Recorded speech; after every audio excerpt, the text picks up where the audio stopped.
What up? What up? What's going on, guys? Welcome back. Digital Slang Saturday Night Live. A little different topic tonight. I'm going to bring a few guests on, a few special guests tonight. We're going to talk about burnout, man. Burnout is real. And it's not just in the YouTube scene, it's something that we all deal with pretty much, hopefully not daily, but it is something that I have been dealing with now for like a month. So I'm going to bring some people in. We got two guests backstage right now, and we have a few more coming in. So going to be a good time, and I wanted to get other people's opinions on this topic because it goes right. Burnout and mental health and depression are all something that I deal with, and so a little different episode tonight. But I'm going to bring in the guests right now. We got three of them now backstage, so we're going to bring them all in right now. We got All Dad Tech, David Stevens.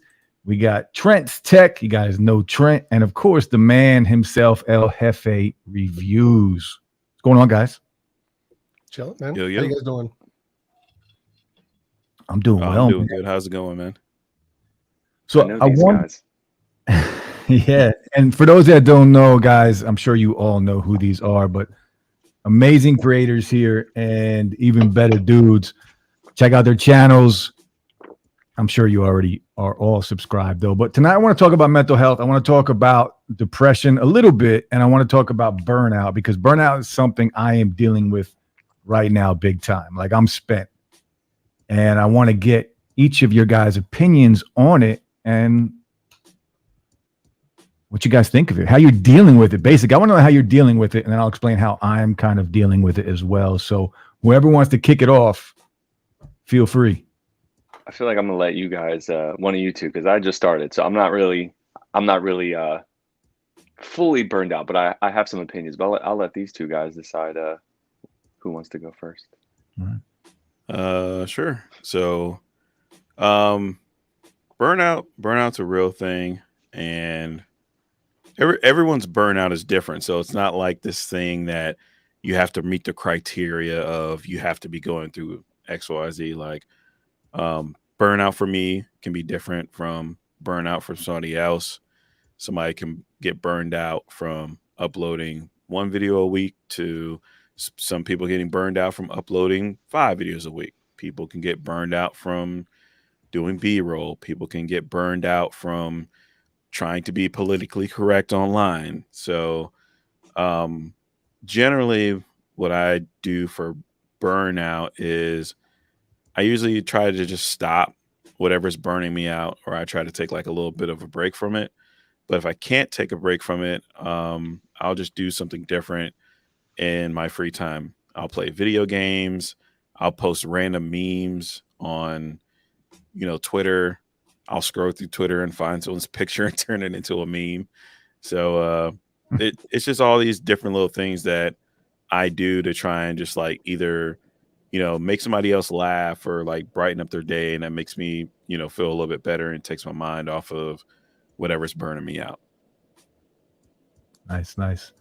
Yeah, I love the memes. The memes that you got are great, by the way. Yeah, dude on the back of the truck, man. That one gets me every time, bro. Oh, that one's classic, dude. No, but I feel it too, man. I'm going through it right now. I know Jeff's going through it right now too. So I had to kind of take a step back because I challenged myself and I completed my challenge where I wanted to double my output for a few weeks, but it's not sustainable for me. Just like at the level that I make my videos at, it's not sustainable. So unless I severely reduce the quality and just make it like a showcase, like kind of thing, then I could probably pull that off. But then I feel like I'm doing my audience a disservice based on what I've already given them. So that's the main reason that I started really feeling it like probably 2 weeks ago. But I was still pushing through it. I'm like, I got this. I can do this. Like, I'm gonna keep, like, anytime I had a negative thought, like, damn, I'm not feeling this, or I'm really tired, and I'm like, nope, keep going.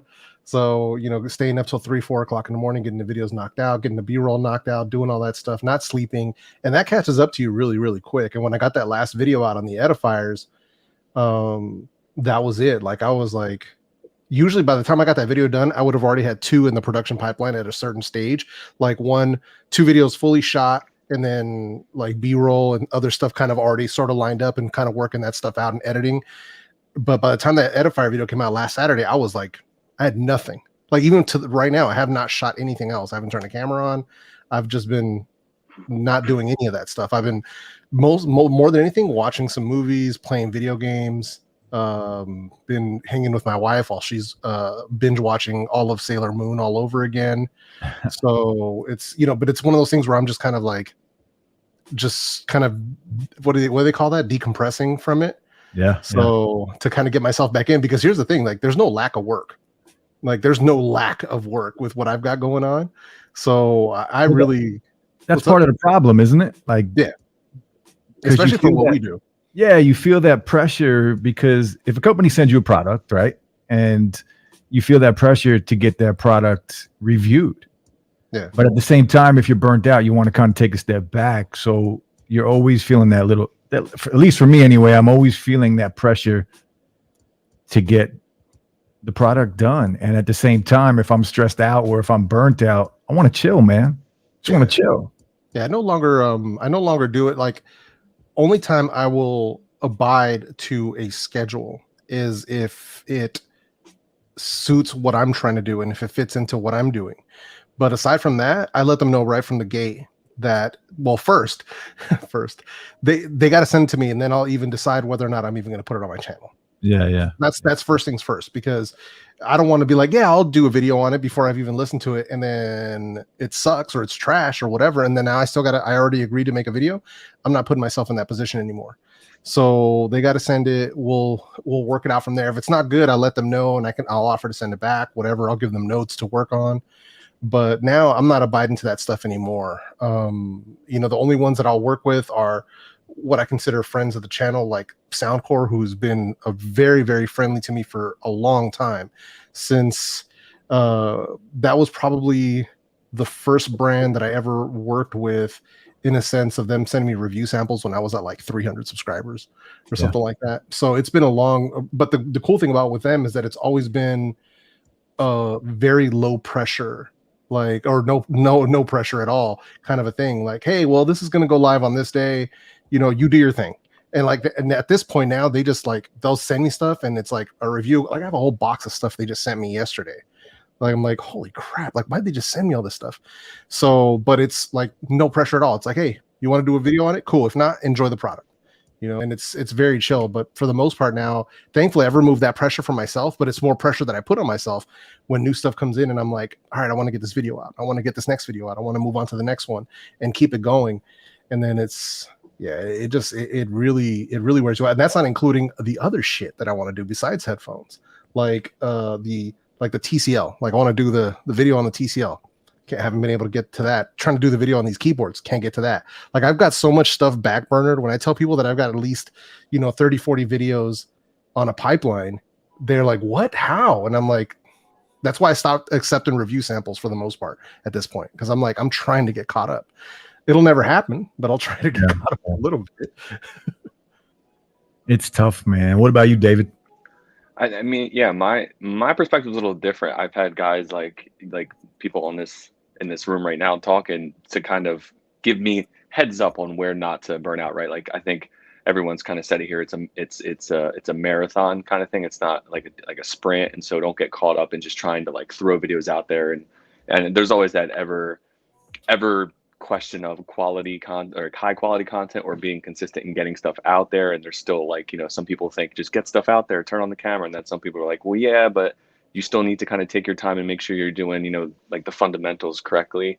But for me, it's more of like looking at how these guys here, all like Trent and El Jefe, like you guys, and seeing how consistent you've been. And yeah, like there's going to be times where you're like, I don't feel like doing this. I mean, I make weird analogies, but to me, it's almost like, you know, everyone's goal and I guess metric for success is different. But I look at it like I lost a ton of weight, and I look at it as like I didn't wake up one day and go, man, I want to be 150 pounds lighter. Like it was something I saw this goal at a distance, and I was like, every day I got up and I was like, well, a little bit to get there, a little bit more. But I still think, I mean, it's a real thing, right? And a lot of times it's not the most like sexiest thing to talk about, and it seems fun at a distance, right? I can say that as someone that's new. You're like, man, it'd be so cool to do this for a living. And you're like, you do one video, at least for me, and it's like not even that great in comparison to some of the other videos out there. And you're like, holy cow, Like this is a lot more work than people think it is. And for me, this is not like this is no income really for me. So I still have to work. I'm still a dad and all that stuff. So like there's all these, it's an amalgamation of things that want your attention and time. And so kind of triaging that to a certain degree, like what makes sense for me and what's sustainable, like being real with yourself. Because when I first started this, man, I'm like, all right, I'm going to do like a video a day. It's going to be great. And it's going to be, and you're just like, it's the first mistake. Right. But, you know, I had like awesome guys like, you know, Trent and like, they're so cool. Like, hey, you know, look out for this, like try to not do this, or be real with yourself. Right. Don't try to sprint to the finish line, because it's a race that never ends. You know what I mean? It's a race that never ends. You're never going to go, oh man, I made it, but you'll have like milestones. Right. And so that's kind of my mindset, is not working so hard that I do burn out, but realizing that there'll be times where you're like, man, I just want to like decompress, as he said, like I just got to get away from this for a minute. And I think what separates, not that anyone's like failed at it, but I think what separates, you know, people that just give up, throw their hands up, you know, the joke is they posted 4 videos, they don't have 1 million subs, you know, where did I go wrong?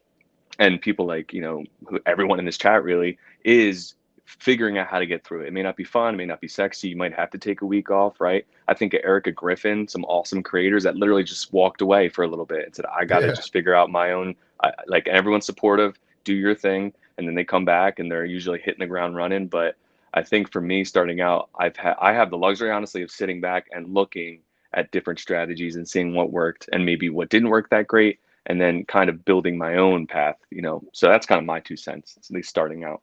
Yeah, and I'm thinking, I don't think any of us here, including Peachy, none of us are full-time YouTubers. I mean, that's one of the craziest parts about it, where I have to explain that to a lot of my viewers too. Well, they're like, you know, say stuff like, "Oh, this is your job," or like this and that, and I'm like, "Hey, no, it's not."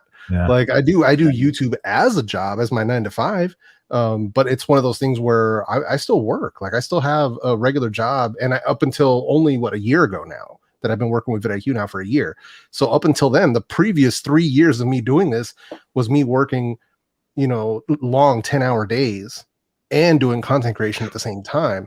So it's just one of those things where none of us are doing it. And even if I did go full time, I think I'm not there yet. Like I'm not financially there yet at all. And on top of that, it's, you know, it would really have to be financially there to the point where not only is it where I can sustain myself and my family and my lifestyle, but also have enough to where I can hire people.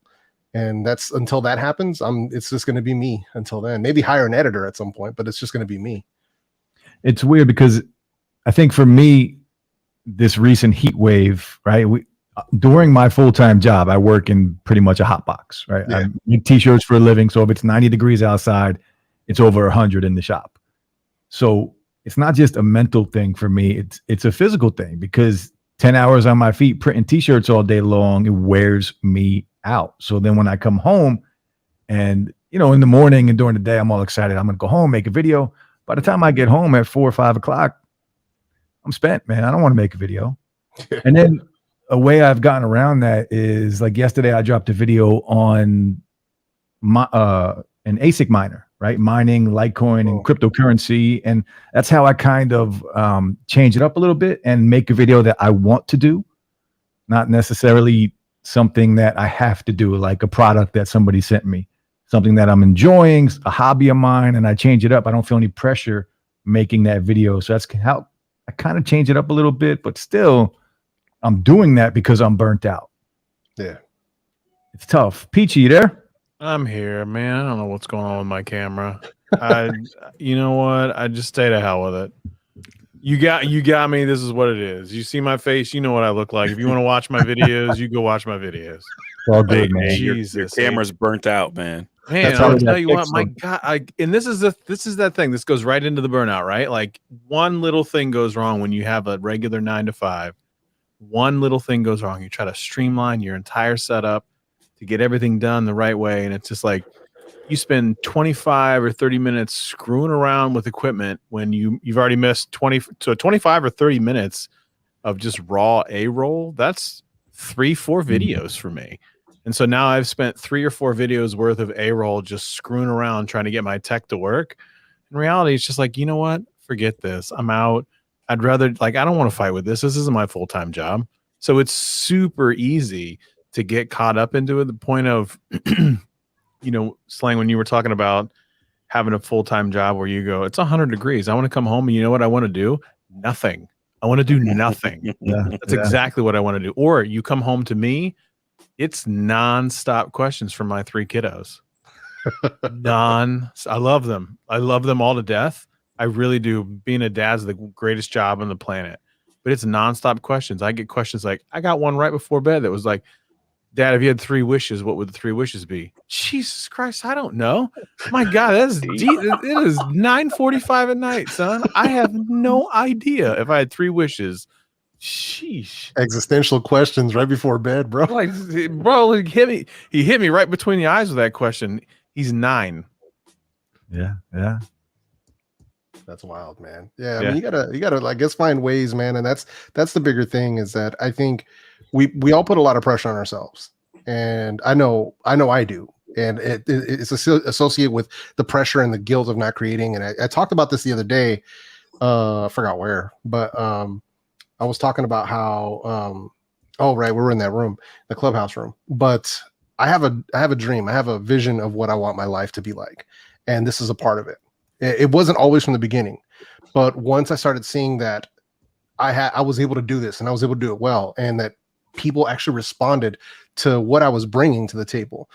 And that's when I started having an idea of what this could turn into. And I started getting a glimpse, making friends with other creators at much higher levels. And I started getting a glimpse of what it can turn into. So then I started kind of developing a vision of what I wanted for my family, where I wanted them to live, how I wanted them to live, and to take away a lot of that financial stress. So when I'm not working on something towards that, it puts a lot of pressure on myself. Like, I start feeling guilty about it. Like I'm failing my own dream that I've set up for myself. So that's one of the things where, because burnouts happened to me on multiple occasions already. Yeah. The worst one was probably last year. I was going through a lot of anxiety around COVID, and I wasn't able to get videos out. And it was like, I think it was last July was when it happened, almost a year exactly to now. But it was like, I had a whole month where I didn't do anything. I put like 1 video out, and I didn't do anything because I just couldn't do it. Like I just couldn't get my head in the right space. But one thing I learned since then, and the little mini burnouts I've had since then, was after talking to a lot of different creators, they were like, hey man, you just got to like let go. Like, don't force yourself. You just have to kind of let it go, relax, just walk away, just go do something else, play video games, go for a walk. And we're not talking about like do it for a day, do it for as long as it takes. Like if it takes you a week, cool. If it takes you an hour, cool. If it takes you a month, cool. Like, but don't feel bad about it. And if you're up against deadlines, if you're working with companies, 9 times out of 10, all you have to do is talk to them and be like, hey, listen, I'm going through a hard time right now. This is all going to be delayed, whatever it might be. And everybody's usually cool with it. So that's one of the things I think that we have to remind ourselves, and also remind other creators, is that to be able to be okay with it and just kind of go into whatever else you like. Like everybody has things that they do that help them out, mentally. Like for me, it's like building Legos or working on these keyboards, stuff like that. Then, whatever kind of helps you like de-stress, go do that stuff for however many days it takes. And then when you feel ready for it, jump back into it and get started. But I think that's one of the things we have to remember is just don't put so much pressure on ourselves. And the thing is like, now you're starting to see it with and we are all feeling this right now, the algorithm wave riding real low. That tide is running real thin. And you're seeing a lot of great creators who this is their full-time job. Mm-hmm. They're feeling it too. Sometimes 40 to 60% lost revenue.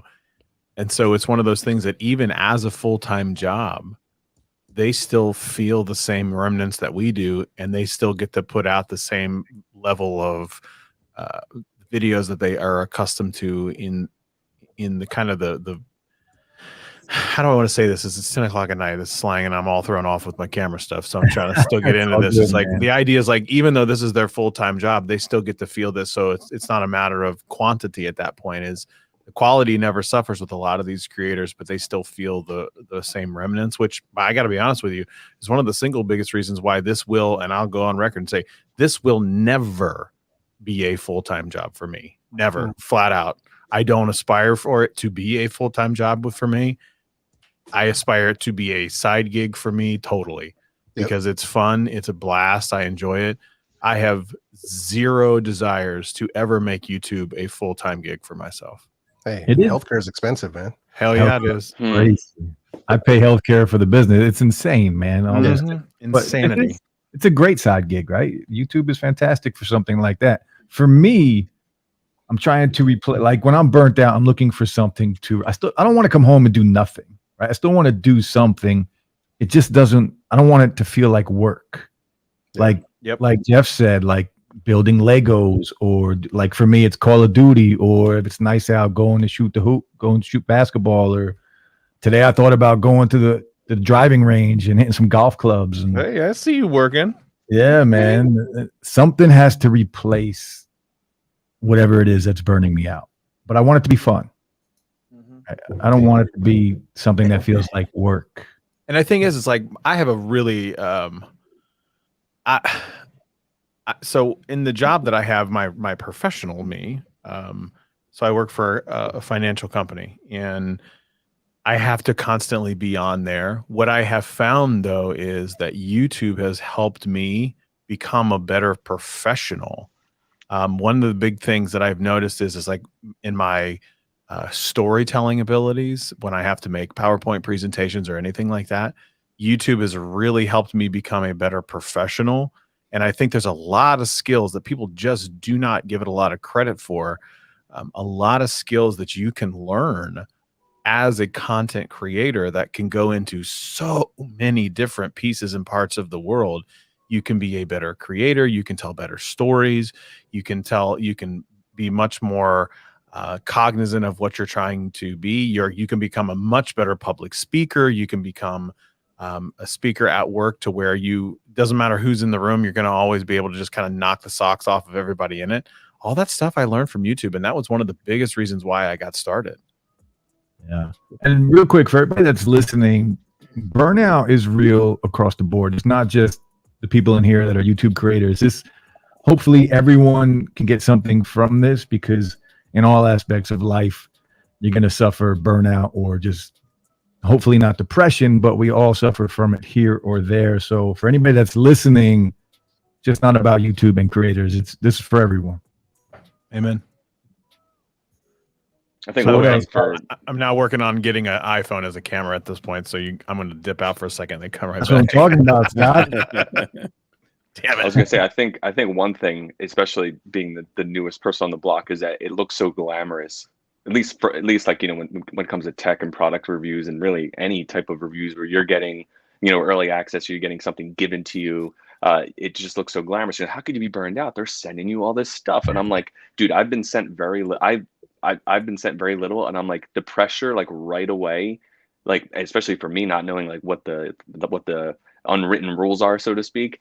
But even if you do know those rules, like I can't imagine like without Hefe having all those products. I'm like, that to me would actually trigger a level of anxiety, because I'm like, I don't want them to think I'm forgetting them. I don't want to lose a relationship. And if you have a ton, like some of you guys do, like that's not that glamorous. It's not just opening a box like Christmas and going, oh, gee, this is fun. I'm going to use this for free. See you later. Like, no, there is like reciprocity. There is an expectation being set by each side. And so trying to meet that all the time, especially with a full-time job and stuff, man, I can't imagine how these people do it, and then, Trent and I have talked about it on other streams, like you feel like you need to compete with creators that are doing this full time. You're like, and Trent says this all the time, do not compare yourself to those people. It's a disingenuous comparison.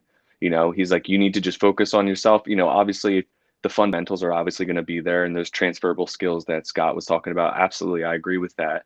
But he's like, don't like, oh, I got to be just as good as MK. Like, you're never going to succeed in that sense, because what's your metric of success starting out? You didn't get 1 million views, so you failed, And so having like realistic goals, I think definitely helps mitigate, for me, this is anecdotal, it mitigates like completely feeling like lost or burned out right away. But like for the guys that have been doing it for a while, man, like even me looking at the little gray arrows now, it's almost like a rush every time you hit upload. Like you want to see green, you want to see all green arrows, and you're like, if it doesn't happen, you're like, oh crap, what did I do? And so it's just like this amalgamation, and it's constantly changing. It's never something that you just know is going to be. And like that uncertainty, it can be incredibly rewarding. At least in my little experience, it's very rewarding sometimes, but man, it can eat you up. You could be thinking about it when you're not even doing anything related to it, and you're like, what in the world? And so I think just kind of attenuating expectations for me. That's how I kind of look at it, and knowing that this is something that, like, I want to make it fun. And if I try to turn this into something too serious, I'm not going to want to do it. And so that's how I've kind of stayed in this little lane that I'm in right now, by just having fun with it. Don't get too crazy. Don't have lofty expectations. Don't make disingenuous comparisons to channels that do this literally full time and they have a whole crew that they have working for them. Like, just do your thing and get with guys like you know, as far as like chatting it up and talking about this stuff. That's what I've come to kind of rely on in my own world.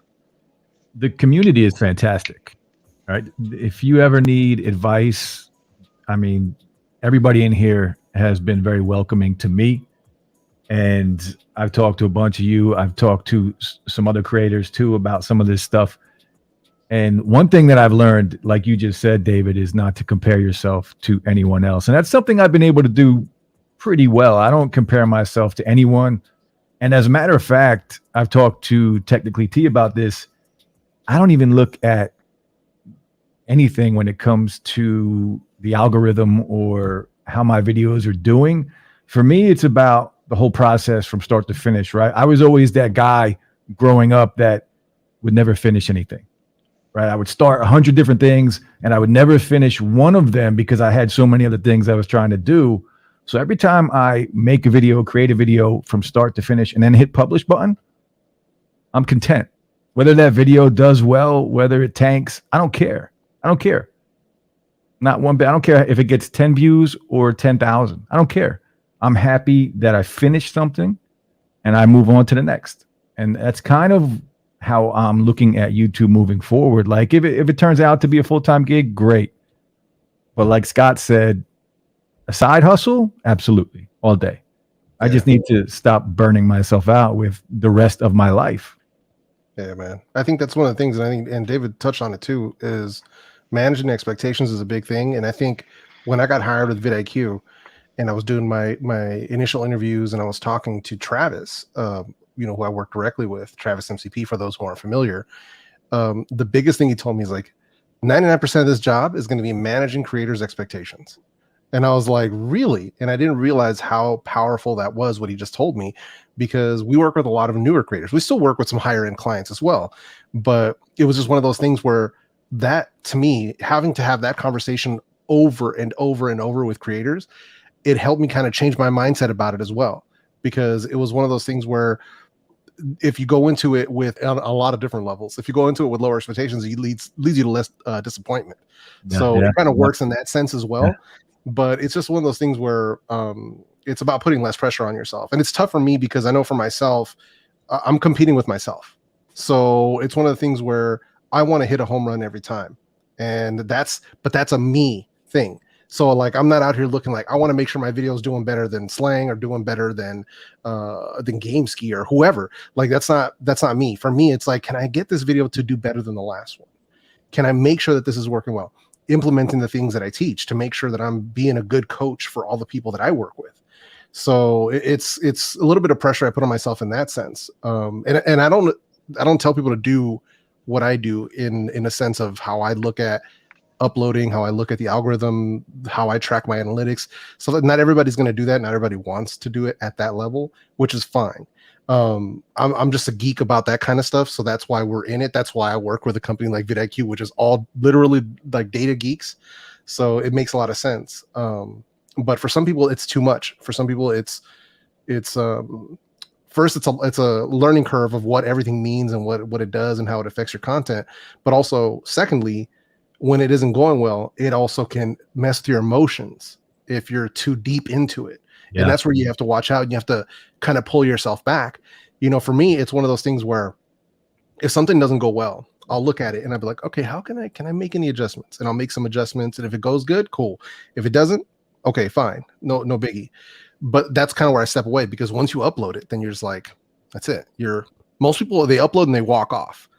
And for me, I don't do that. That's not how there's a lot of after work after a video gets uploaded that I'm doing for the next 24 hours, studying what's happening, what's changing. Do I need to change anything? My last video, it was underperforming at the 12-hour mark. So I did an adjustment to the title, did an adjustment to the thumbnail.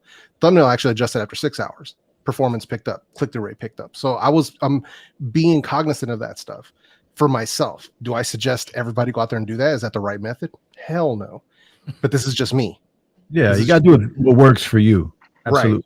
Yeah. So it's just me, and it's just what I feel like doing. But I also have managed my own expectations of stuff to where like I used to want every video's got to hit, when I was first starting out, every video's got to hit 500 views, and it wouldn't work. And I was like super upset. Then every video's got to hit 1,000 views, and it didn't work. And I was upset. And now I'm just like, listen, if it does anything, Yeah. I'm going to be happy about it, because there's sometimes we'll put up a video, like even me, we're like over 50,000 subscribers. Well, I'll drop a video. It's like 700 views. And I'm like, yeah. damn, but I already know what happened. So it's one of those things where now I'm just like, you know what? Let it fly. And if it does well, and here's the beauty of it too, that video that I said did 700 views, when we fast forward 6 months, it's got almost 100,000 views. There you go. You never know when it's going to take off. That was what we call the old slow burn. Yeah. It took off after 36 days because I started noticing it picked up, and I'm like, what the hell? So, but yeah, I got videos that pick up after years. Like my top video on the channel right now is a video from the 5 best camera apps for Apple for 2020 or something, like 2019. It's some crazy, like it took off and ran with it for like the first several years worth of my channel. It was a video about how to make a backdrop curtain. Nice. There you go. Nothing to do market. Yeah. Nothing to do with it. And by the way, I got the camera to work, but it's actually on a Samsung, which is why it's a bit of a delay, like a little slight delay. It's not bad. At least we can see you now, bro. Yeah. Well, I do. I feel like I blame YouTube's algorithm sometimes. I don't know it full. Listen, that's the thing. It's like you set expectations by something that I still don't understand. It's like the cloud for certain people. It's just there. But like sometimes you'll have a random video. Like there's 2 videos I've done that were incredibly lazy, right? Put together. And they take off, and it kind of sucks because YouTube's like, oh, well, you can do this. Well, you could do this next time. And it's like, I think of it like companies, right? Oh, you did this last year. Well, you can do this next year, and it's not really sustainable because you're going to bottom out. And I sit there, I'm like, dude, I can't emulate this. There's no reason on earth that video should have did what it did. And now they're like, well, this is where your average is, so you got to keep doing that. I'm like, I can't do that. And so I get what you guys are saying on a much smaller scale for me. I'm like, I'm kind of like Digital Slang, and probably most of you guys. I'm just hitting the upload, but I don't care if it's 10 minutes. I don't care if it's a minute and a half. I don't care. Like, I'm not going to sit here and have all this trepidation over this elusive thing in the ether that no one can really figure out, right? Like you have large channels that still are like, I don't understand what the hell's going on, right? And you guys are even saying like a year later, this video, like I'm not setting my expectations like to that. I don't even know how to accurately do. I'm setting myself up to get ticked off, right? But the problem is it does give you these little rushes, right? Because you'll do a video and it's like, oh, look at you doing great, and you're like, yes, I did it. And then it's like the next one, it's like, oh, you didn't do it. And it's just this, it's not even a cadence. It's just like a spiking all the time and going down and up and down. Like, you know what? I'm like you, Digital Slang, I'm going to hit upload and not walk away. I kind of do what El Jefe does. I've learned that like changing thumbnails can help videos and stuff and the titles and the verbiage you use. But I'm like, you know what? I'm just going to leave. I'm going to leave this thing here. And if anyone values it, that's great. And move on to the next.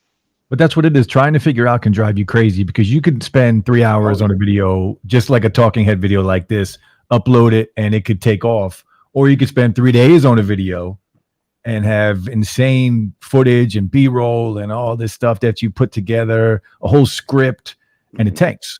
Oh, dude. And you have high expectations. That's my jam. That's you my have high jam. expectations going in, and then it tanks, and you're like, what the hell, man? You can't figure it. I don't mess with the algorithm because I can't figure it out. Yeah. The two videos that I did that I in my memory that I put like so much work into, heart and soul, more than usual, like more hours than I usually would put into a video. 2 Apple videos, AirPods Pro and AirPods Max. And especially my AirPods Max video. I spent so much time on that video. It was insane. I literally pulled that. That was the second time that I ever pulled a literal all-nighter to where it was so late by the time I got that video done, and it was so close to my upload window that I was like, why am I going to lay down? Why am I going to bother laying down if I'm just going to have to get right back up to upload this video, to sit in the comment section to make sure I talk to people, interact with my audience? I just didn't go to sleep. I remember that very specifically. and uploaded that video. And here's the kicker about it. Even though it got picked up and Michael Fisher gave me this huge shout out on it and everything, and I was getting so much traffic from him, I think that video maybe did 20,000 views, something like that. Which for a lot of people, that's great. That video for me personally, it hurt my soul because I put so much into it. And because of what you put into it. Yeah, it was the full review, comprehensive, including comparisons to all the top competitors, all in the same video. I mean, it was so much testing and grinding and doing all the shooting and all of that stuff. And on top of having to reshoot the video. And it was just one of those things where I knew that was going to happen. By the time I started realizing how much time I'd put into it, I'm like, this video is going to bomb. Like I can feel it. I'm putting too much expectation into it. So and it's funny that it happened to be both of those major Apple products that both totally tanked.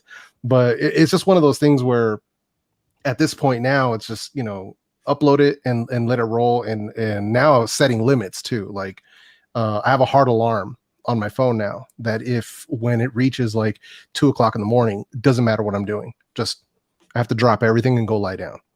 So, because if I'm not paying attention, I'm a night owl, man.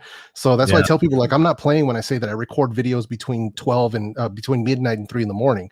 Oh, I'm not playing. It's like, that's how I do it. That's because that's the habit that was built into me. But if I'm not paying attention, I'll be editing until, without that alarm, I'd be going 3:30, 4:30, 5:30, 6 in the morning. I'm like, crap, I have a meeting in like an hour, so it's one of those things where I had to set that up and just to get it out of the way. The reason I record that late was because of where I used to live. I didn't have air conditioning, so it would be super hot. So I would wait till midnight once it cooled down that I could record. Secondly, it was really noisy on that street. So at midnight, it would be the most quiet time for me to record. So it was a double whammy. So I put myself in that habit. And now that I live in a quiet neighborhood with air conditioning, I still record at that hour just out of habit, just because physically that's the time where I'm like, I think it's like 9 p.m. I start feeling like, all right, let's go. Let's test. Let's get this going. Let's start writing these scripts. Let's start getting this all banged out. But it's a messed up schedule when I still get up at 6 in the morning. You still get up at 6:00 in the morning and you record that late? Yeah, my man, dude, dedication. It's the lifestyle, dude. Like a lot of people don't know, it's being a caregiver, taking care of my wife, my brother and stuff, and so a lot of people don't get the reasoning behind working this hard. Is because my family deserves that. And I should have been doing this for a much longer time. I wish I would have started this when I was a younger man, but it's one of those things where now I'm trying to make up for it. So we'll see how it plays out. This is what I'm talking about when we talk about why burnout can affect so many of us and why that is such a big thing. Cause I relate so well to what you're talking about in terms of, I grind hard for my wife and my kids, right? Like this is what I do this for. Because each little thing that we don't like, so I'm really incredibly lucky to get some devices and things like that sent to me that I don't have to pay my own money on, because I would want to do it because I enjoy it. Two, I'm making content for individuals out there that maybe help them make a choice for, a piece of, equipment that's going to potentially you have something that they use for years. Like I still have people talking to me about, a Pixel 3 or a Pixel 2 that I did a video on way back in the day saying, like, yeah, I made the choice based on yours and I'm so happy that I did. And we grind this hard to, really give our family and some of our friends an opportunity for things that we didn't have when we were younger. So, bro, I respect it. Nothing but respect. Yeah, it can lead to so many opportunities too, man. And well, shout out, man. We got Tom Buck in the chat. If you guys aren't familiar with Tom Buck, you guys got to check out his channel. Absolutely. That dude is incredible. He's an incredible creator. Him and his wife Heather, both of them are amazing creators. You guys got to check them out, man. Yeah, Tom was actually the one that helped me. I made the choice of getting the Rodecaster Pro and then this pod mic and other Rode microphones and all kinds of microphones. So he single-handedly has made me spend thousands of dollars. Thanks, Tom. Yeah, me too. He is the reason I have the Rodecaster Pro right here. It's all Tom's fault. Absolutely. Don't forget to like, share, and subscribe, Tom. That's right. That's right. Yeah, no, man, it's real though, man. I mean, and that's one of the things that I hope. One thing I do want to, at least if it's inspiration for anybody at any level, any creators, David, Trent, everybody, there's opportunities that can come from this as well. I'd never thought that I would be a permanent working from home position for vidIQ. I didn't see that on the horizon at all. When the opportunity arose, I didn't realize that 3.5 years worth of doing this had actually trained me for a different type of job, that social media management and how to build channels and SEO and being a geek about the algorithm and using these different tools. I had never realized that a lot of that had trained me to be able to teach other people how to do this. So the opportunities that can come up are amazing. You know, like it's something that I can't stress enough, that a lot of good can come from it. Not only that, being able to like make actual like friends with people who for the most part like the kind of stuff that you're into, you know, that you have a lot of stuff in common. So you can make some really, really awesome friendships via this for a lot of people. And a lot of people, here's the funny thing about YouTube, is a lot of YouTubers are introverts. Absolutely. So, and that's something that's very common. Not all of us, but a lot of us are. So I'm it's something like the one extrovert. right?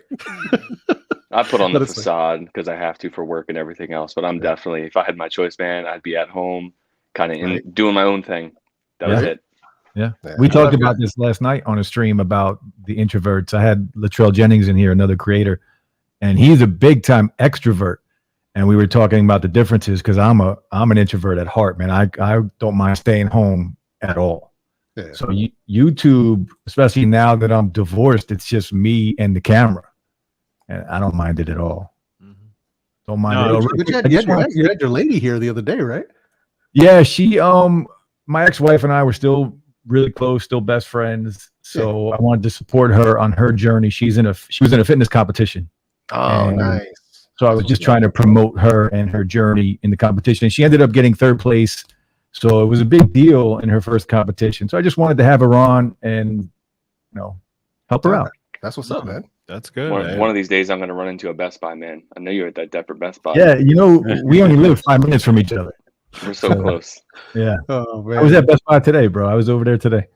I had to get that Xbox headset, man. I did, man. I was so excited about it. That's what I do after my Saturday nights. Every stream, I go and I play Warzone. That helps me decompress a little bit. So tonight, real quick, I don't want to forget anybody in the chat. I just want to say hello to everybody in the chat real quick, because I feel like I have been ignoring you guys with all the great creators here. So I'm just going to go through the chat. Big John, what's going on? He can relate. John, I hope you're doing well. I know you've been struggling a lot with the fire and a bunch of other things. Lou Scal, what's going on, Lou? Diamond Dave, how you doing, bro? I appreciate you, and I appreciate everyone coming through tonight and chilling with us. Trey, what's up, Trey? How are you, bro? 619, I see you. Jason C, what's going on, Jason? Anthony Taylor, how are you, bro? Sep's doing work out there, Jeff. Oh yeah, no, I'm keeping an eye on Sep. Yeah, Sep's putting. I sent Sep a nice little care package too, so nice. I know he's enjoying it, because it's like that's how I knew I sent it to the right person, because I was like, let me see who I can send a nice little care package of some of this product that I get, and I know he's enjoying it. So Sep will make it happen, man. Ted, what's going on? Very necessary thing to speak about. Yeah, and this has been going on. I feel like I've seen this in the community for a month or two now, right? And I know T has. Does he do a weekly clubhouse on this? I tried to get him in here tonight, but he had friends over tonight. Yeah, T be doing it big, man. T has a very active social life, bro. Like, you know, if you can catch him, you can catch him. But you know, I'm going to Atlanta next week, actually, and I don't know if I'm going to get a chance to catch T, but I'm going to message him when I get down there. I'm literally driving from Ohio to Atlanta, and I'm going to see if he wants to grab a drink. I don't know what side of town he's on. Could ask his brother. His brother's right here. Del D, what's going on, man? This is technically T's brother. Hey. Coming through. What up? If he's still in here. Hey, what side of Atlanta are you on? I don't know. Atlanta, big town. Knock on every door. I'm just going to go out. You're going to run into traffic, construction through Kentucky and a little bit in Tennessee, going through the mountains. Because I did the opposite. I flew down to Atlanta and then drove from Atlanta up back to Cleveland. Okay, so what I'm going to do is I'm going to take 71 to 275 East and then not go through Cincinnati at all, because Cincinnati is just a dumpster fire. Well, one, of a city, but then two, just of construction. And I can say that because I live in Columbus and I'm a diehard Cleveland sports fan, so everything in Cincinnati is a dumpster fire to me. Skyline chili sucks. Well, with Cincinnati, it's a dumpster fire if you're going through Cincinnati in the morning because everybody's trying to go downtown. But if you're going through Cincinnati and you're going south in the evening, everyone is heading away, like, the other direction. So it depends on what time you leave. There's been a dumpster fire since Pete Rose, right? You damn right about that. You got that right. That might be before some of the kids' time in the chat.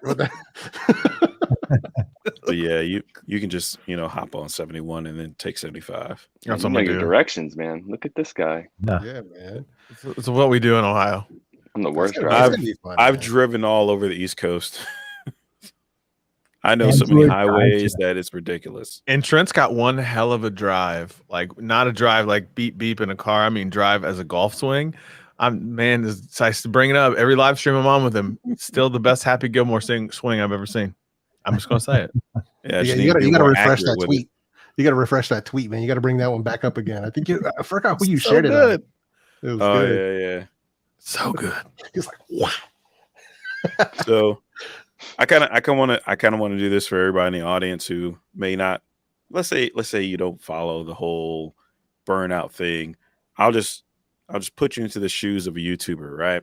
So first off, you have to come up with a video. Then you have to figure out if that video is even going to even make sense to make the video, right? Then obviously, if you're making a video, let's say about a product, you have to buy it. So you're probably going to have to take some money out of your account, which may or may not make your girlfriend a little bit upset, but we'll talk about that another day. Then you actually have to test the product because you can't just make a video about a product that you don't know anything about and that you haven't tested because, people are pretty much like torpedo you down to the bottom of the water. Then there's making sure your audio is set up, making sure your camera's set up, making sure your on-screen presence is there, making sure that your shirt is clean, making sure that everything that you set up on a normal basis is there. And that is just getting ready, right? Making sure your memory card is in the camera and it's not full, making sure that this is recording and everything else is recording, making sure that the lawnmower outside isn't on, making sure that the kid isn't screaming, making sure that you're giving yourself enough time to where you won't be interrupted by 10 million other things. And that's just the prep. So then you go and record. You either have a script where you're going to spend time making that script and putting that script out, or you have bullet points and maybe have it on a sheet of paper, maybe have it on an iPad, or let's say you just go off the top of your head. But then if you're going off the top of your head, you have to stay on point and not forget what you're saying, because if at any point you stop that camera, you have to try and remember where you left off on. So then you do all this stuff, you record this, you get it on the memory card, you pray that the memory card doesn't fail when you're taking it out of your camera and putting it into your computer. Then if you have a MacBook like I do, you're like rushing around because you forgot where you put your dongle and all that other crazy stuff because we don't have USB-C ports or we don't have USB ports or whatever. So then you take the footage, you put it into the editor, you try and say to yourself, okay, how do I get this ridiculously 18-minute long video down to something that's watchable? Then you have to learn how to become an editor and chop things up and figure out where stuff goes. Then you finally get the edit all the way together. You export it. Are you done yet? No, because you still have to upload it to YouTube. And depending on whether or not you have a slow connection, fast connection, depending on if YouTube wants to screw up that day and pretty much put you in processing limbo, you have to go through a monetization check if you are, monetized, or, copyright check and stuff like that. Then you got to do titles, then you got to do a thumbnail, then you got to do tags. Then you have to figure out what time you're going to drop this and what time you're going to be available so you can respond in the comments. And even after you do all that and you release the video, your video could technically bomb and not really do that well at all. Now imagine repeating that process over and over and over again. Oh yeah, and be That's consistent how you when get you do burned that. out. Yeah, and then do that multiple times a week and be consistent about it. It's a Russian roulette with your emotions, that's for sure. And this is why I kind of push back a little bit. Not like discouraged, but in my head, I'm like, there's kind of these platitudes stated, like, just turn on the camera. And I'm like, it's not that simple. I mean, technically, yeah, you can like TikTok this thing and just take a video. But from what I've seen, like YouTube's definitely transitioned into like it's gonna sound weird, but almost like cable TV, like you can just watch whatever you want to a certain degree, right? It's obviously different, but there's like an expectation from a production standpoint, like just decent audio, like all these things that you take for granted when you just sit back and watch. There's so much like time, effort, and energy into that. And so, because I had someone ask me like, "Hey, what would you like? What do you recommend?" And he sent me, I think he sent me a video, and it was like, just turn on the camera and record. And I'm like, no, I don't know. Like, I get that, right? Like, don't wait to start. But like, I feel like there's just it's completely arcane to most people, the amount of work that goes into the simplest video, and then you have no idea. Like again, Russian roulette, you could upload it and you just see all gray arrows pointing down, and it may never leave that abyss, And so it's like you get up and do it again, and it may happen again. You don't know. Like that's the burnout. Even if it is going well, it's still like you get tired of that emotional roller coaster. Then you get those same people that they're like, hey, just turn the camera and do it that way. I was like, yeah, cool. Now you do that. And I turn my phone around at them and I go. Yep. And then they're usually like, deer in the headlights. Yeah. Like you don't even have what's your intro? I would just say my name. Oh, that intro sucks. You got to do better than that because you're going to get eviscerated in the comments. You can't just have an intro be like, hi, I'm Scott. Like they're going to be like, you're lame. Like that's not how they tell you the hook. It's like, oh God, Or when your name is Jeff, my favorite name is Jeff. My name is Jeff. My favorite quote that people tell me, and I put them on the spot every time they say this. All you do is, and I'm like, okay. As soon as you say that, let's see you do that shit. Let's see you do what I do. Okay. I'm not saying I'm like the Michael Jordan of tech or anything, but let's see you do what I do because I relate this to sports a little bit because everybody thinks that they're like the best ever, or I could take on that NBA player. I'm like, look, I guarantee you the worst NBA player will walk you across the floor. Same thing with YouTube. The worst YouTuber that is like actually, I guess, like a YouTuber or whatever, will dog walk anyone that has never done this before, that has never uploaded a video. Well, it's like what Jay Will said when we were on that live stream. He goes, he doesn't even worry about people that critique him in a kind of a nefarious way or trolls, because he's like, they will never pick up the camera and they will never upload a video themselves. He goes, well, I don't have time for that. And I kind of get where he's coming from because you don't have time for that, But people, again, it's an oversimplification because they're not familiar with it themselves. Just like someone might see El Jefe and see all of the headphones and all of the gear he gets and go, oh man, that must be nice. You just get stuff for free. And it's like, honestly, I bet you on certain days he'd say, I'd rather that I didn't get anything this day. I'd rather just chill on the couch and watch a movie and do my thing, because there's just pressure, little pressure cookers of products sitting around waiting to get done, And so that's something that I wanted to address for a long time. And I was actually thinking about doing it on Twitter for a lot of people, where I have this thing that I want to start telling people, because I know a lot of creators are excited to get new stuff. It's very common, it's normal. I went through that too. But learning to say no is far more important than being in the position to say yes. So there's so many offers. Like I set up that separate email that's just for business. There is literally 20, 25, 30 emails every morning of somebody trying to throw me something. And it's one of those things where you have to be comfortable with saying no if it doesn't make sense for what you're doing, because your time is so valuable. Like that's one of the things that I've learned so much more over the past year, in the 4 years I've been doing this, is how valuable my time is, and that I have to be much more strategic about what I do, what I put on the channel, what I associate my name with, what I accept as a sample. So I have to be even more strategic. So now it's one of those things where now, for the most part, because it used to be where I used to say almost yes to almost anything, but now I'm not doing that anymore because I just can't. Like I don't. First of all, I don't have the freaking room, and secondly, there's too much expectation involved in it, and that's why the new email that I crafted about a year ago is very different from what I used to respond with. Now, when they respond to me, and it's something that I think looks interesting, that's when I respond with the whole, hey, you got to send it to me. I have to try it out before I agree to anything. If it's good, then it'll either be its own video or included in the top 5. Otherwise, you can send me a call slip and I can go ahead and send it back to you. And I'll give you at the very least, I'll give them feedback on the product. Like, hey, some of them, sometimes they're actually really cool with that. They're like, oh, if you're willing to test it for us, then absolutely. And then I'll give them some critical feedback. And that's something that they should be paying me for. but I'm doing it just out of a kindness because I'm just giving them a basic listen. If something's not good, something doesn't sound right, battery's not right, what are connections, something's funky, whatever. But I'll give them some feedback like, hey, this is what you're doing good. This is what's not working well. And, that's it. And then I just kind of walk away from it. But I think that's something where I want to make sure that, especially us, like in tech, because we get so much crap thrown our way, whether it's earbuds, which is probably the most crazy thing right now, but everything else as well. So being in a position where you're okay with telling these companies no, because some of that stuff doesn't make sense. It doesn't make any sense for me.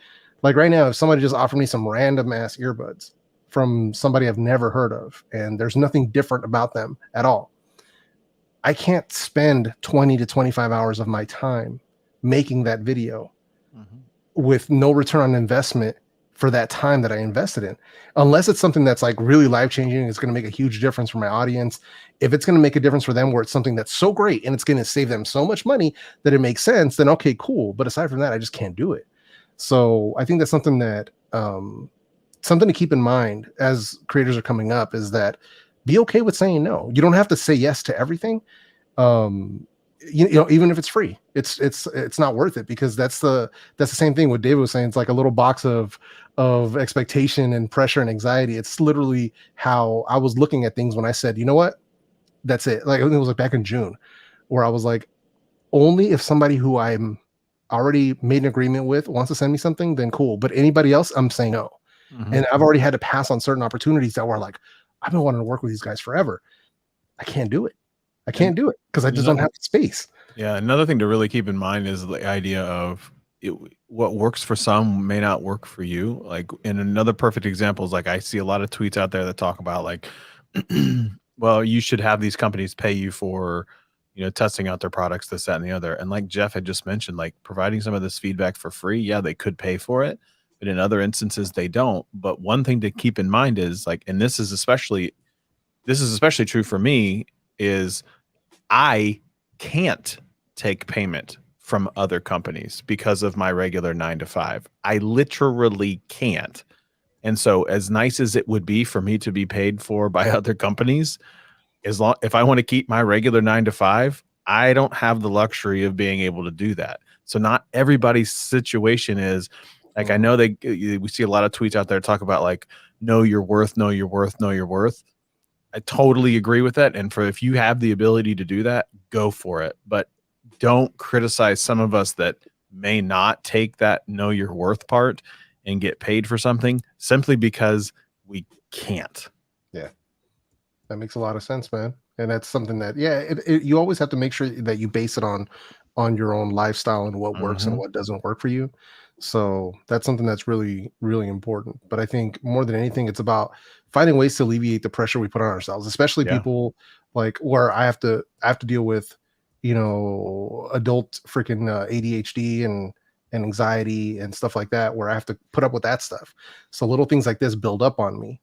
And it's just really about trying to find ways to mitigate that stuff. There's a lot of things now that I know now, 4 years into it, that I would have done differently during this path, being that hindsight is 2020. But more than anything, I like passing that stuff on to people that are willing to listen, to other creators that hit me up and DM me and stuff. And that's why I always tell people, like, DM me and I'll help you in any way I can, to a certain extent. I won't do things for you. I've had people hit me up and be like, hey, can you do this for me? No, I can show you how to do it yourself. I can show you resources so you can learn how to do it yourself, but I won't do things for you. But I love passing on any of that information that I can, because I wish somebody would have sat me down and had those conversations with me. So that's why, like, one of the reasons why I love doing what I do for work, but also trying to talk to other creators in my DMs. It's like right now, I've got 2 DMs from creators right now sitting in my inbox. As soon as I went live, I'm like, "Ooh, bad timing." So it's like, but it's one of those things. I'll get back to them in a minute. But it's one of those things where, like, mental health is such an important thing. It's like, I am a huge proponent of mental health. I openly talk about, I'm a sufferer of, OCD and generalized anxiety disorder. I take medicine for it. I see a psychologist for it. I see, a therapist, and I believe in that stuff. I believe in the power of taking care of your mind, like taking care of your body. Now, I don't take care of my body the same way that I should take care of my mind. I can tell you that right now. I take care of my mind way better because I am drinking Diet Mountain Dews and Red Bulls and things like that, and God knows what that's going into my body. But the point remains is we got to take care of the mind because it has such a powerful oversight of the physical. Like it can physically make you ill. So when you're experiencing those burnout moments or experiencing the moments of anxiety and you feel like you just don't have anybody to talk to, there is a tremendous amount of resources that are out there, not just anybody in this particular panel, but like you could reach out to anybody in this panel and be like, hey, can you like help me out with this, that, and the other as it relates to mental health? Yes, absolutely. Hands down. DM me, hit me in the Twitter, hit me, whatever you need, because I am such a big believer in mental health when it comes to that. Yeah. People that can relate on that level, the ones that I know or that we know of each other for being on that level, they have my phone number. So like they have my phone number, like my personal phone number where we can text back and forth if they're having trouble, or if I need to text somebody out, be like, hey man, I'm not feeling that good. So it's important to have those kind of resources, especially for people who are going through that kind of stuff. It's not that easy. And it leads to, that's part of the whole burnout thing. So because it's a mental thing, it's like what they used to call it back in the day, like writer's block. It's very similar in a sense to that, where you just kind of like, for me, it's focus. Like I just can't, like I'll be sitting here at my desk trying to focus on doing something. I just can't do it, and there's certain ways to get through it, drink some coffee, try to wake up, go for a walk, get some fresh air. But other days I can't pull it together. So that's what's been happening this whole week. I just took it easy. Yeah. Well, I'm going to jump y'all, but man, I love y'all. Y'all are the best. No doubt, man. So appreciate you coming through, bro. Absolutely, y'all. And we'll chat soon. I'll be back to live streaming not this week, but the week after next. All How's that Pixel 6 doing, man? Come on now. We know you have it. How are the Pixel Buds B series doing? Come on now. Y'all know I don't have any of that stuff. Yeah, we know you do. That's the problem. I don't know what you're talking about. Yeah, I got none of that stuff. I see a box back there. Is it just me? I see a box back there. A little sus. I see something. That's right. Well, so this is a Pixel. Wait, right here is a Pixel 1. Nice. Yeah, and then your hand is the Pixel 6. It's all good, man. You don't have that's the camera we're looking at right now. That's the internet's going out. It's weird. I don't know what's going on with the internet right now. Everybody, check out Technically Speaking on YouTube. A fantastic creator, even a better dude. So check him out on YouTube, guys. Thanks, I'm sure all of you have. Scott, appreciate you, bro. Thanks, man. See y'all. Peachy, you gotta keep a plastic bag nearby. I know I do. Oh, I can't hear anything. It's so weird. What's going on? He's out of See minutes. y'all. See you, man.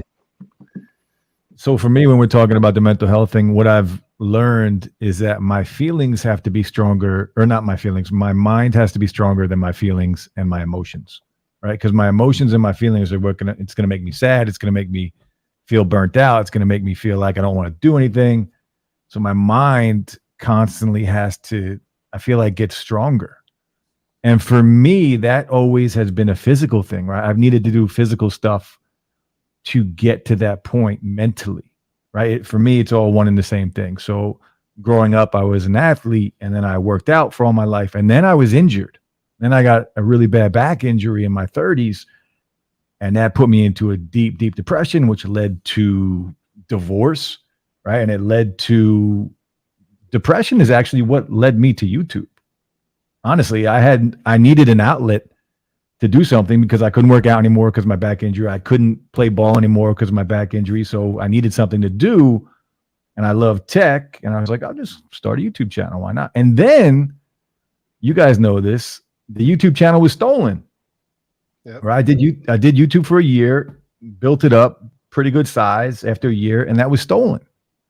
Then I had to start over again after a year. So it's been a constant battle for me. And those that are in the chat, you guys know I talk about depression and battling this stuff quite a bit over the past 6 months. So I want to talk about this more because I know, like we talked about earlier, T does this every week on Clubhouse. And this is a thing that I see on Twitter quite a bit, people talking about it. And Yeah, for me, definitely, it was one of those things where, well, it's cool. And this might be inaccurate, but I definitely feel like for guys, it's something that's not as fun, and not fun, but like we're a little more hesitant, right? Because it's like any sign of weakness as a guy, physical, mental, whatever, emotional. It's not really fun. You're supposed to be the backbone of, if you have a family, you're supposed to be that that macho guy in any sense. But furthermore, for me at least, anecdotal, I definitely was like, in my circle, not in my circle, but what I've seen, right? My people, a lot of, this might come off not in the greatest way, but there's a transition that happened where a lot of people were like self-diagnosing with all of these things, and I'm like, all right, well, if everyone has this, right? It felt like it was almost fetishized. If everyone has this, and maybe I don't have a problem, right? If everyone struggles with this, then maybe that's just life, right? But then actually going and seeking help, it's like, no, that's not normal. Like, these are not normal thoughts, like all of that stuff. And I'm like, oh, okay. Like, I actually got ticked off because I'm like, man, I should have went sooner, you know? And so it's really cool to see, like, even with technically T and even this, that a lot of people are starting to at least seemingly talk about. I mean, it's not really sexy, right? I mean, I'd much rather talk about rumors and new devices and stuff, but this is constant, right? A new iPhone's going to come out.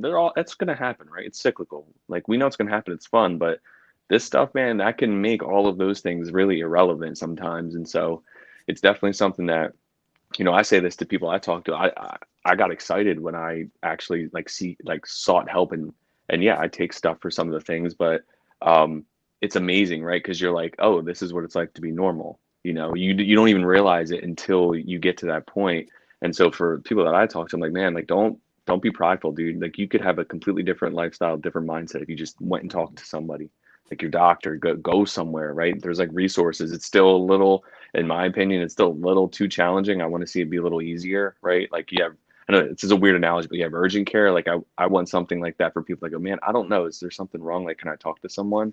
And so I think we're getting it to a better place with that, like, availability. But especially as a guy, I know how it is, man. It's not fun. You don't want to talk. I mean, I had to talk to my wife about it. She had no idea, yeah. And so it's one of those things where, like, it can have a really pernicious effect, but you could also stop it too, to a certain degree, or figure out ways to make it better for yourself. And so that's what I tell other guys, man. Like, you don't have to just work through it, because there's gonna be times where it's gonna be too hard to work through, and something's gonna give. Something's gonna give.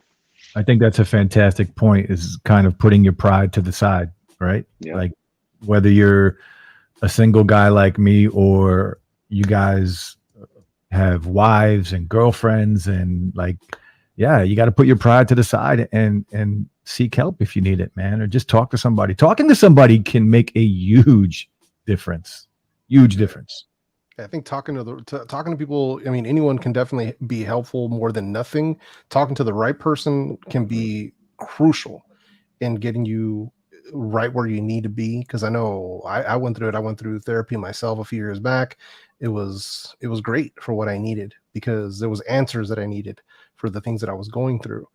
And talking to a professional was incredible, because it let me know that some of the stuff I was feeling, first of all, wasn't normal, but other times some of the stuff I was feeling was normal that I thought was not normal. Mm-hmm. So I thought, like, I was crazy. Like, what the hell's wrong with me? And then finding out that, no, dude, this is completely normal. What you're going through. This is, what this is called. It's, symptoms of, what is it? I'm losing it. It's a PTSD, like symptoms of PTSD and stuff like that. It's like, but because I don't know that, because I'm not a trained professional, how would I know? Yeah. So, Dude, right. I know exactly what you're saying. Yeah, you talk to the right person. Yeah. So there's a ton of acronyms out there, right? There's like PTSD, which complex, right? You hear PTSD, people think like, war, like a lot of stuff like that. There's actually like just trauma in general can lead to that. There's reactive attachment disorder. And that's why I get frustrated. Like, when I feel like there's a lot of younger people that flippantly throw out OCD and ADHD. I'm like, no. I can tell you anyone that has it, and I'm never going to deny someone's experience, but if they actually have it, they wouldn't wish it on their worst enemy. Yeah. You don't want this, right? Intrusive thoughts, violent intrusive thoughts. Like, you don't want that stuff. It's not fun, And so for me, I was like, well, listen, I'll be fine. But man, as you get older and as you have more, when you're younger, it's still harder. But when you get older, you have more responsibilities. You don't have a lot of wiggle room, man. When you're younger, you're a kid, teen, you can kind of figure things out or disconnect from it. When you get older and you have a job and you're growing in that, when you have a family, when you have more and more and more responsibilities, all that stuff comes out, and it's a lot more aggressive, and that's when it can get ugly, man. And so I just, anyone that's watching, man, just go, anyone, seriously, just talk to someone. I know, like how I said, you want to talk to a professional, because they're going to be able to go, yeah, it's this, and it's so cathartic when they're like, oh yeah, this is, they verify something, they validate what you're going through, and to know that there's a name for it and a solution, you're like, what? I didn't even know this was a thing. Yeah, you want to talk to the right person, right? Because there could be a negative side if you talk to the wrong people. Right? People that don't have your best interest in mind, or just want to make sure you surround yourself with the right people. And like Paul says here, 18 years ago, I had a stroke that caused 24 hours a day, left side pain in my face. Depression is no joke. Family gets me to the next day. Family is very important. YouTube creators and their channels help take my mind off crappiness. Yeah. That's no doubt, man. My brother had a stroke back in December. And I know he goes through pain on a daily basis. And he's been getting back into streaming. He's been doing 1 stream per week on his Twitch channel to get back going. He still has his 3. He has guests that stream on his channel, but he's been doing it himself. And I know it's tough for him because he gets left side pain. And same as Paul here. And that's one of the things where I know he's going through it, and it's tough. So we try to be cognizant of that. Because it's not easy. It's not easy to deal with. So like what Digital Slang said, man, you'll find yourself wanting to confide in people that you think have your best interest, or listen, you need someone that they don't have a nickel in it. Really. Yep. You need someone that there's nothing that they benefit from other than helping you. And that's a professional. Exactly. I'm not saying that they might have good intentions, but hey, what is it? The road to hell is paved with good intentions. You got to go to someone that knows what to look for. You got to go to someone unbiased, has nothing to gain, literally, other than helping you. I actually found it easier to talk to them because they didn't know me, so they didn't have any preconceived notions about me or have any expectations of who I am and my personality and stuff. So it was actually way easier to talk to the therapist than to anyone else. So that's definitely something I completely agree with, man. But I have to get going though, because we're gonna finish wrapping up dinner here. But dude, thanks for having me on, man. I appreciate being on the conversation, and Scott being here, everybody in the chat, man, David, Trent, seriously, man, Jeff, appreciate all you guys, man. Yeah, Jeff, appreciate you coming through as always, man.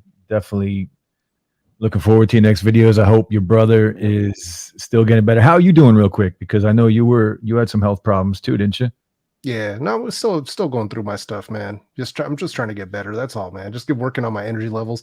Today it was funny, man. I've been good for like almost 3 weeks where I haven't had to like stop.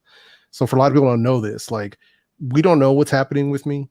All I know is like the doctors are trying to figure it out, but it's basically where I'll be going through my day and then suddenly I just lose all my energy and I'm just like done. Like I'll be sitting here and I'll just start huffing and puffing. I'm like, what the hell is going on? So then like I talked about today, like earlier today, I was telling my wife, like, man, can you believe it's been 3 weeks since I felt funny? 3 hours later, had to lay down.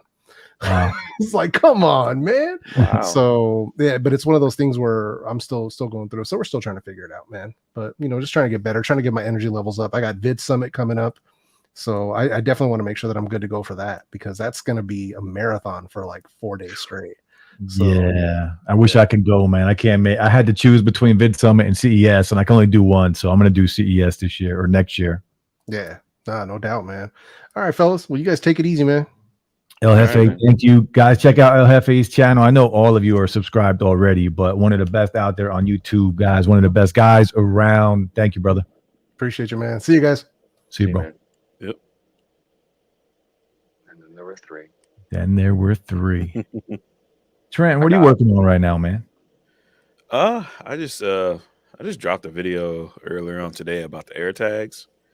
So I don't know. I think I might do a video. Well, it depends. I might do a video tomorrow, or I might do it Monday. It just depends on. It kind of depends on a couple things. It depends on how I wake up tomorrow. It also depends on me and my kid, because we might do some stuff, because tomorrow is the last day my last day off before I go back to work. I've actually been off for a month, which was like the greatest thing ever, because I was that essential worker throughout, COVID that everybody was treating like shit. So I had some mental stuff of my own that I had to go through, and then I had a friend who just got out of the hospital because she had a baby 7 weeks premature. So I wanted to try and get our family together, catch up with her, give her well wishes, and see the baby and everything. So I'll try and figure something out, I guess. But I don't know. It's been interesting because I've been doing this whole thing pretty much throughout like this year where I've been trying to like test setups and figure out what I like, what I don't like, what works and what doesn't work. And I think I've finally found something that it's what I would call like quote unquote low effort. Like it doesn't require me to spend 4 hours of my day trying to record a video, but I have like, decent audio, and pretty much I really don't do B-roll that much anymore. I just talk through the entire video, but it's more of a one-on-one conversation. It's not like this super high produced dramatic commercial, I guess, or whatnot. And a lot of people kind of relate to that a little bit more. Like, here's the 9 to 5 guy who's talking about buying something, not somebody that like, and this is no offense to anybody else, it's not giving off the feel like I bought this because it's my job, because I realize like some people don't like that, and other people kind of want to hear it from more like of a normal perspective. And then I finally found, I don't know how I found this music, but like I found some music tracks or whatever that just, I don't know what it is, but the music goes with like the tone of my voice and with the pace, and it seems to kind of fit everything. So it's like 5 different music tracks, and I'm like, all right, I'll just rotate out in between those. So that's just legit where I'm going at from there. And I'm also at the crossroads of I don't want to spend money, but they keep making shit that makes me want to spend money. Yeah, it's tough, man. In So, tech, it's tough. There's always something new and shiny. yep. That's why Yeah. Best Buy is a dangerous place, man. Nope, no credit card. They ask me every time. I'm like, nope, not doing it. They're like, do you want to Mhm. sign up for Best Buy credit card? I'm like, no, stop it. Get away, Satan. Mm-mm. Best Buy is dangerous. I love the new pod mic, man. And Oh yeah, what I'm do you have, loving David? it too. What'd you say? You have the Shure SM7B, don't you? It's like the sister. It's the MV7. The MV7. That's a good mic. Yeah. MV7 is Oh a yeah, good mic. sure stuff's good. That's what I learned. It's not even like I've had a couple of people like, what do you do to your audio? I'm like, bro, it literally no XLR, just USB, which is like the against all audiophile everything. And then I think there's a filter single mode compressor or something, and then I do voiceover, so it gives you that like podcast vibe. That's all I do. And It is a good mic. they've done software updates where, because it is a dynamic mic, so you're supposed to be like really close to it.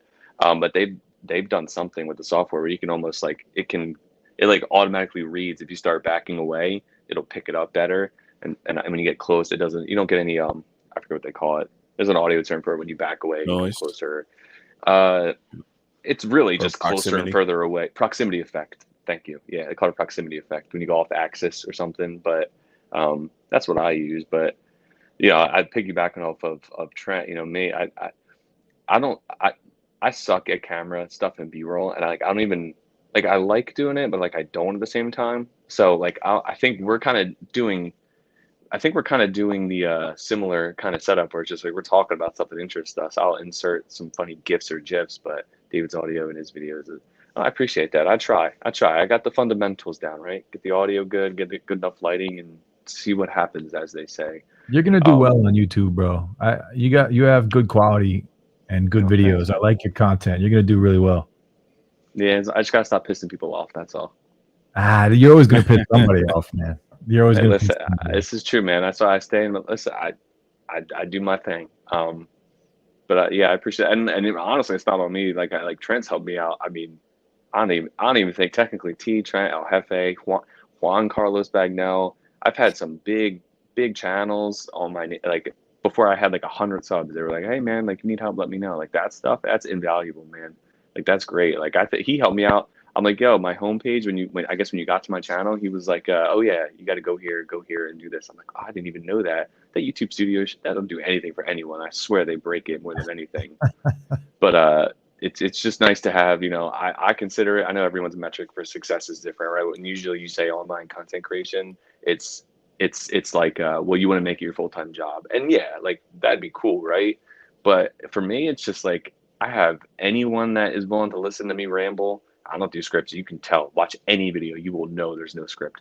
But like really like chilling with you guys here, it's just like that kind of stuff, man. Like that's it. Like I'm in my mind, I did it. Like to your point too. You hit upload, you started something and finished, and I know what it's like for that stuff because that was me. I was scrambled eggs all the time mentally. I would start 10 things, finish none, and then feel like a piece of crap for not finishing anything, even though I started 10 things. Yeah. It's the worst. So like just hitting upload, even if it tanks, I don't even care. I mean, I care, but I'm like, it's not the end all be all. You got next want time. it to do well. Yeah. Right. But you can't be disappointed. Like we talked about earlier in the video, like I have low expectations whenever I upload a video. And if it does well, then I'm excited and happy about it. I don't want to set my expectations somewhere where I'm going to be disappointed all the time. There's no point. Like I'm a small creator, so it's just easier for me to have low expectations. But you're right, to your point. Every time I publish a video, I feel like I accomplished something. Every time. And rightfully so. Yeah, and even if I don't want to shoot that video, right? Sometimes I don't want to shoot the video. Sometimes I just make it because I feel like I have to, right? Because I have a product for a company. But every time I hit publish, I feel almost proud. Right? I feel proud. Whether it does well or not, I feel proud. Yeah, definitely. I'm kind of at the point to where like I don't ever feel bad about a video unless either A, I just tried really, really hard, like, oh man, I'm gonna do all this crazy shit and it's gonna like no. it's not gonna always turn out the way you think it's gonna turn out. That's the only time I feel bad. Every other time it's just like I put it in this perspective. So on one hand, if let's say you talk to 1,000 people, right? Maybe one person, maybe two people out of 1,000 regular everyday people that you talk to actually have a YouTube channel. I'm not talking about randomly uploading a video or just, hey, this is my school project. Like legit, like the chances of you actually meeting someone in person that does YouTube is already low. And then the other half is when you look at the spectrum of YouTube and the amount of creators that are out there, I think there's like 10 million some odd creators. And, that sounds like a big number when you compare 10 million to like the 8 billion of people that are around the world. You take that 10 million and then you say, okay, somehow out of 10 million YouTubers, I found a way to make it to 5,000, 6,000 subs when most YouTubers barely break 100 and even more barely break 1,000. And when you look at that, that's when I kind of look at it. I'm like, okay, I'm not as trash as I was, talking to myself. Like, because there's that comparison thing. Like sometimes I look up at the sky and I'm just like, all right, 1 million subs, I'm a 5-6K channel. Like, well, what do I know? Right.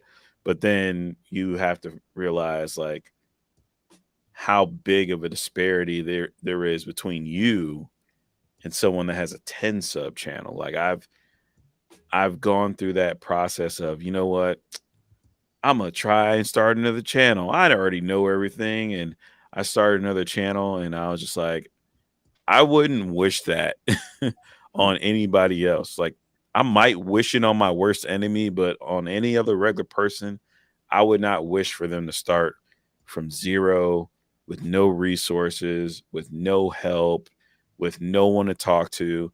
And they literally have to just go through that wilderness of not knowing what to do and attempt to make it to 100 subs. That is tough. That is like stupidly hard. Even today with like all the help and all the guru information and the videos or whatnot, it is a really, really really hard solo journey. So I try not to beat myself up too much about it. You Yeah, well, can't. there's someone at 0 or 100 looking at you like, how can I get to 6,000? Like, there's always that ladder, right? Like, you're always gonna look at the top rung, and yeah, it'd be like cool to get there, but there's always someone beneath you, and I don't mean that in a pejorative sense. There's always someone at 0. How can I get 100? I was that guy, dude. I'm like, all right, if I get to 100, then I'm gonna be happy. No, I didn't. It wasn't like this end all be all, but like again, it's those little goals, and I was like, all right, if I can get to 1,000, I'm like, which would be insane. But if I get to 1,000, then you get to 1,000.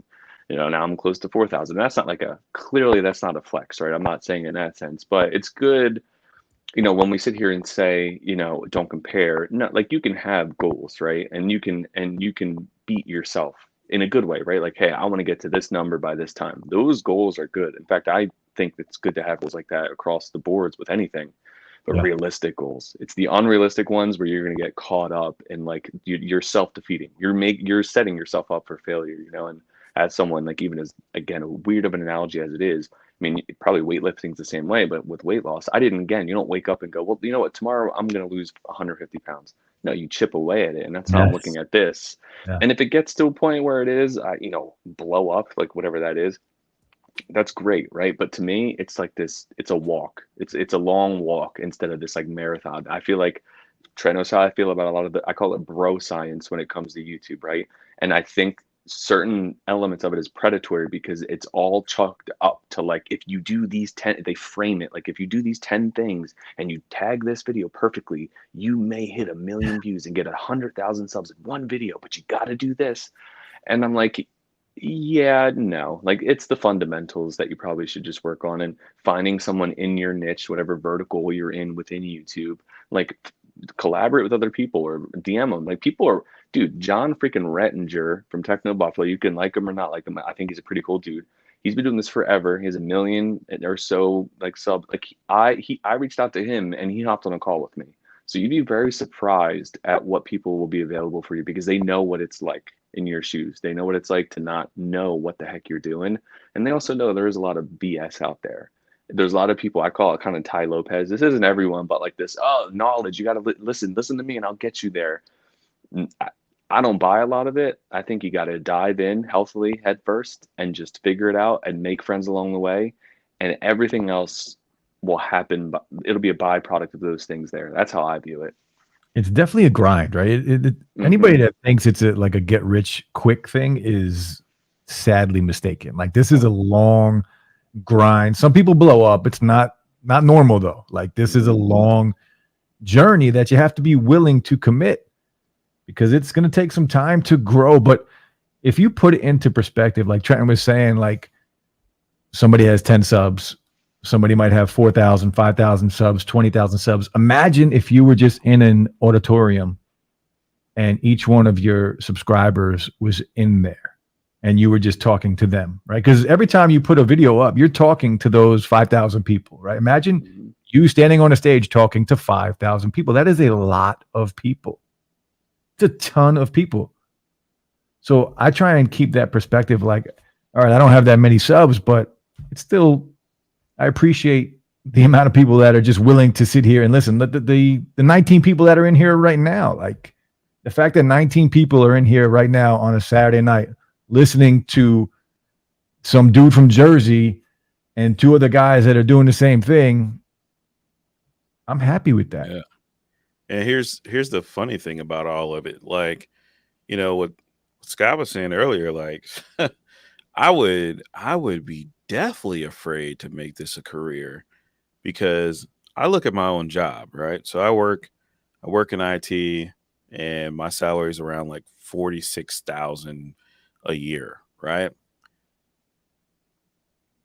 My IT job is far easier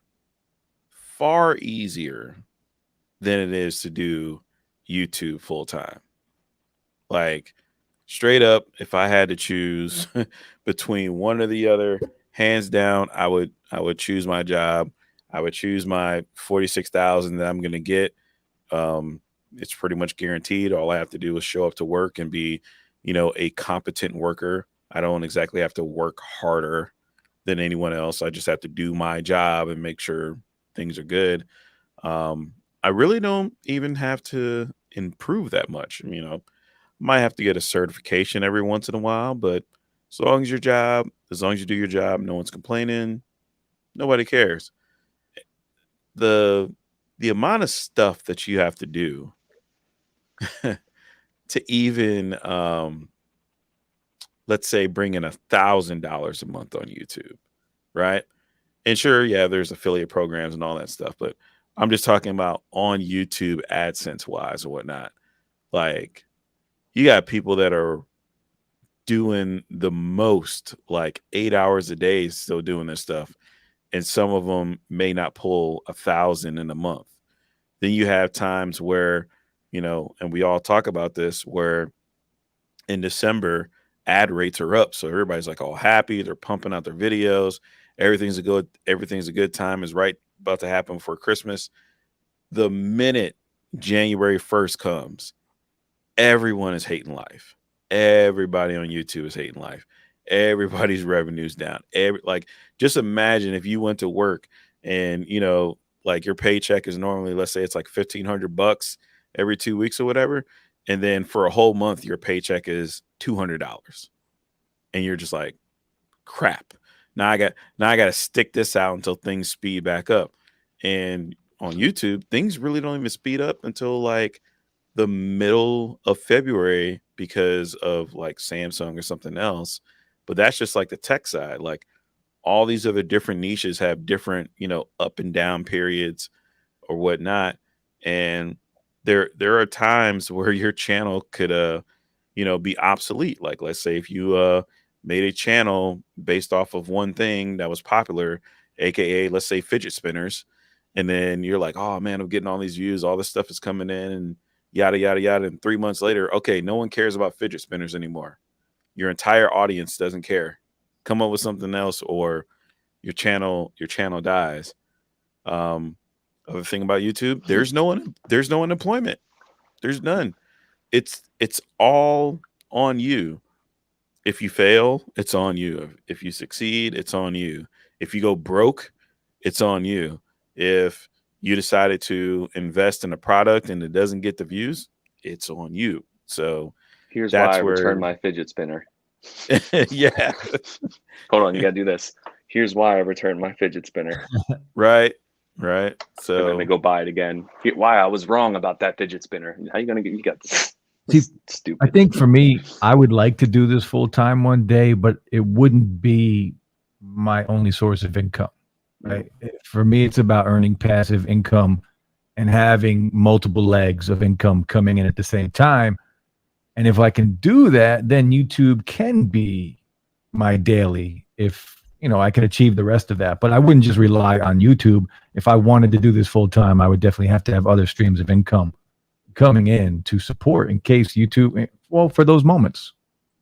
The only way I would do this full time is if I were able to make 300 grand a year, because at least with that, if you subtract, let's say the taxes, right? Because just you have to pay taxes on the money after a certain point. Like, don't think that people out here, making 300K and they're not paying at least 45% in taxes, and there's all that stuff about expenses and all that stuff, healthcare, all that. But I basically would need to have to make enough money to where, if let's say I didn't make a dime, or I got injured, or some life event happened, that I would be okay for a minimum of 2 years. If I ever had to leave YouTube and go back into the regular 9 to 5, and we all know how 9 to 5s treat people that had businesses and they haven't had a job in the past 5 years and they're trying to go back in, like, it's tough trying to find that job. And I still have to support my kid and house and bills and my car and all this other stuff. So I need to have more than enough money to where if life happens, I can step away and be okay. I think there's too many people that chase the dream of YouTube so hard that they don't really look at their life, and they really don't look at expenses like that. And then when they are relying on YouTube, one, you are prone to, hey, I got to make this money. So, maybe I do allow a company to pay me for a review, and maybe that does skew how I review stuff. Or maybe I engage in practices that I normally wouldn't engage in, but I have to make that money because I can't fail because this is my job. So, like I said, I don't want that pressure. So that's why I have like that. If I were to make X amount of money, that's where I would need to be. That makes sense. That's why I gotta hop off in a minute, but that's why, and I do appreciate you having me on. It's always fun. But that's why I've always kind of, tried not to talk offline. I'm like, I'm at least starting out, if it ever does become something, I want to be the reason people want to watch my stuff, right? Like, I don't want to rely on access to a brand, or I don't want to put all of my eggs in a company's basket, or a particular product. And that is my identity on YouTube is tied solely to that. Because if that access is removed, or for whatever reason you lose that relationship, you are kind of SOL.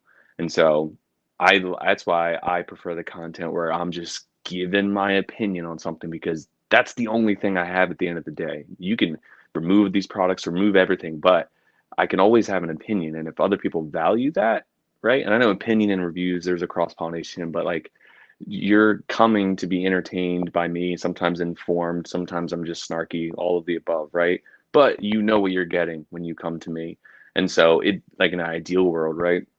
I could turn on a camera like this, and in an ideal world, in my mind, I could get 500,000 views, because they don't get, like, when Linus does those videos where he literally has like a crappy webcam and a headset on and it gets like 5 million views. Like, that to me is where you're not too big to fail, but like, you are a brand in and of itself, instead of relying on another brand. And that's the one thing I don't want to do is rely on something. I mean, you hear, right, when you talk about iOS and the App Store, and they get into antitrust, right? And people go, listen, if you need Apple's App Store or the iPhone to be successful, then your business strategy is wrong, which is kind of oversimplifying it. But I understand the commentary, and that's, for me, what I want to avoid. I don't want to have to rely on any brand or any company ever. I think I want to rely on me. You know? And that's what people come for me anyway. That's what I'm going to watch. When I watch a channel, I'm going to watch that creator. Mhm. Like, for the people that I watch, that's what I'm doing. I'm watching that creator, not for the product they're reviewing, or I'm there for them. Like, I like what they're saying. I like their attitude, or everything, all about it. It's just fun for me to watch, right? I can binge watch some of this stuff. So I agree. We are going to wrap it up here in a minute. We've been streaming for about an hour and 40 minutes, a lot longer than I thought we would. And I just want to say thank you to both of you for coming through tonight. It means a lot to me, and I'm glad we got to talk about this, because this is something that a lot of us deal with, whether we talk about it or not. It is something that a lot of us deal with. So I appreciate both of you for coming through. And any last words from you guys? I mean, I appreciate it too, man. Just take it one step at a time, and if you get burned out, take a break, go do something fun, and just put it down. Don't drive yourself into a hole. It's easy to do, man. So easy. In Jersey, you can drive yourself in a hole pretty quick. Just drive pretty much anywhere. every time I drive, I hit a hole every time. Man, dude, he had me dying the other day. He was like, the potholes give me a concussion. I'm not lying, bro. Your airbags just go off. Yeah, you can get whiplash from potholes up here. I feel bad. I have to apologize to my car sometimes when I hit a pothole. Suspension, man, it's gone. Yeah. But again, I thank each of you for joining, and everybody that came through tonight. Everybody in the chat, I do apologize to the chat, because usually in my streams, I go through every single comment and I like to engage with the chat. But tonight we couldn't do it. A little different stream tonight. But everybody that came through, the creators and everybody watching, I appreciate each and every one of you. I hope you have a fantastic Sunday. And we'll be back next Friday night on Slangcast, and next Saturday here on Digital Slang. But have a great week, you two guys. Trent, David, I appreciate you guys for coming through. Have a great weekend, guys. Peace.